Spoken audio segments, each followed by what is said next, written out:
Alright, you guys, it's Moshiach ben Joseph here again. Papa Yahweh has been asking me for about 2 or 3 days now to tell the humanity this type of stuff and pass on this message and what he wanted to say. And I kept putting it off, but then I decided, rather than letting down my best friend, I'd help him with what he needs to get done. So I just scribbled this down, and we'll try to go through it, and I'll try to remember everything as we go. All right. So the first thing we need to cover is that God means supreme being. Supreme means highest quality, and so supreme means most good. So God means most good being. All right?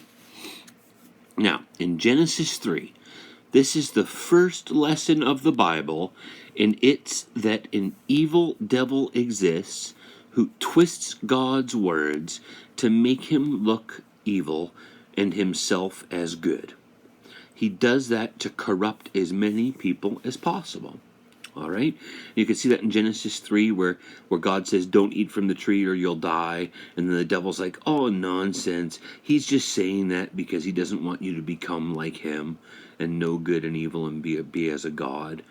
Yep. And then after they eat, God's like, okay, yeah, I was just lying. You're like me now.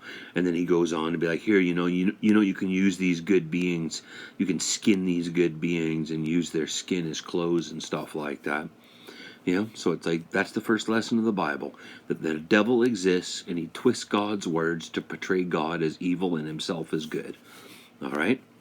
And also, the whole Bible basically tries to make Judah's line look good while telling everyone to fear and love the jealous, evil God. All right? So that's just like the devil.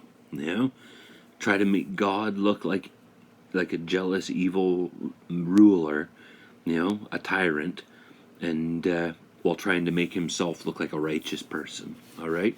So he's basically doing exactly what the devil's doing. All right? And then it goes on in Genesis 49 to say, it is prophesied that Judah would reign as an infantile alcoholic predator until the Messiah comes. All right? And that's like it says in Genesis 49, that Judah would reign with like milk, with white teeth white from milk and eyes red from wine. So that's infantile and alcoholic. And it also talks about he'd have his hand on the neck of his prey as a lion, like a predator. All right. Now, do you know any alcoholic predators that are righteous people? Of course not. Judah was a corrupted evil man, and all of his descendants, like Solomon and David and all that, are an offensive extension of that evil. All right? Now think about it. Would the most good being, God, help such a person rule over good people and beings? Of course not. Any being that helps evil men rule over good cannot possibly be the most good being. All right? Then we go on to Exodus 20:13. Thou shalt not kill. This is a dead giveaway that these are not God's words. Teaching good people, including children, to respect and peacefully coexist with evil, while also suggesting to sacrifice good beings, couldn't possibly be the words of a most good being. All right? Also, instead of a list of things to do, like the commandments, why not simply tell everyone that they are free to do anything that does not diminish the quality of life of good beings? Right? I mean, it makes sense. It's the most basic thing ever. Do whatever you want, except things that frickin' ruin good beings' lives.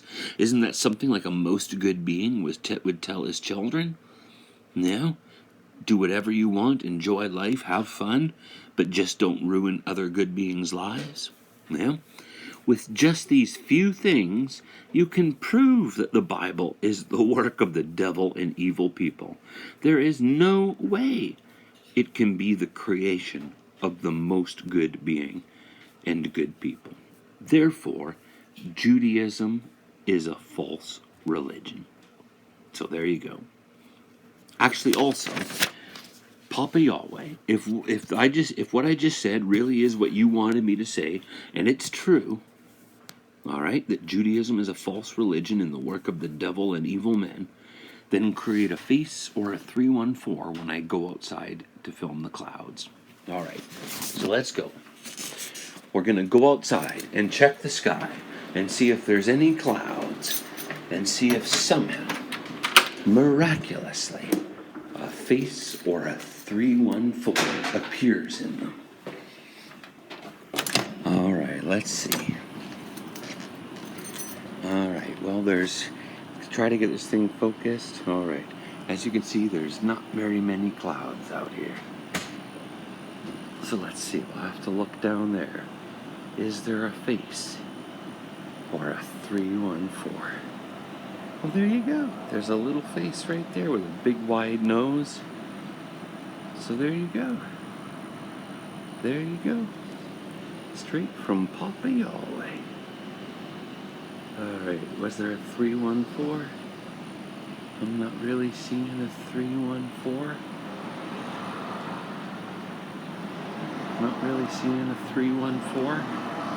There was sort of, and see there's like a partial face right there, like an eye, a nose, and a mouth, and a chin. And it's looking over this way.